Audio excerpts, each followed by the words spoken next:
আসসালামু আলাইকুম সবাইকে।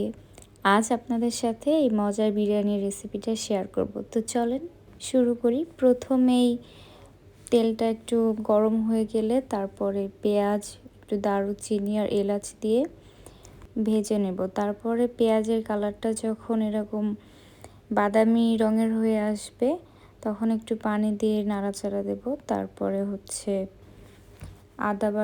আদা রসুন বাটার পেস্ট, তারপরে হচ্ছে আর জিরার পেস্ট, এগুলো সবগুলো একসাথে মিক্সড করে কিছুক্ষণ কষায় নিতে হবে ভালোভাবে।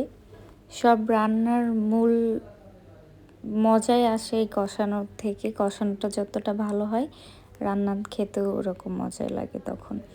তারপরে একটু লবণ আর বিরিয়ানির মশলা একটু দিয়ে দেওয়া হয়েছিল।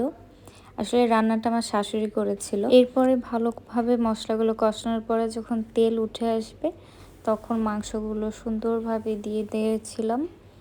তারপরে একটু নেড়ে চেড়ে সুন্দরভাবে মশলার সাথে মিক্সড করেছিলাম মাংসগুলো মশলার সাথে সুন্দরভাবে কষানো লাগবে এবং এটাও একটু টাইম লাগবে। কষানোর সময় মাংস থেকে পানি বের হবে, এর মাঝে গোটা কয়েকটা মরিচ দিয়ে দিয়েছিলাম।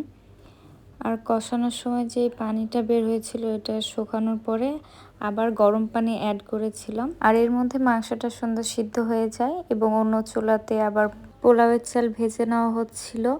আর এর মাঝে বাদাম কিশমিশ এগুলো দিয়ে দিয়েছিলাম বাসাতে যেগুলো ছিল। তারপরে হচ্ছে আলু ভেজে নিয়েছিলাম। এই গোল আলুগুলো কিন্তু বিরিয়ানিতে দিলে খুবই ভালো লাগে, এমনিতেই তো বিরিয়ানিতে আলু ছাড়া চলেই না। দেন পরিমাপ মতো পানি অ্যাড করার পরে ঘি এরূপ দেওয়া হয় and that's the final look of our dish. Biryani হয়ে যাওয়ার পরে কিছুটা বেরেস্তা আমি উপরে দিয়ে দিয়েছিলাম যেন ফ্লেভারটা আরও ভালো হয়।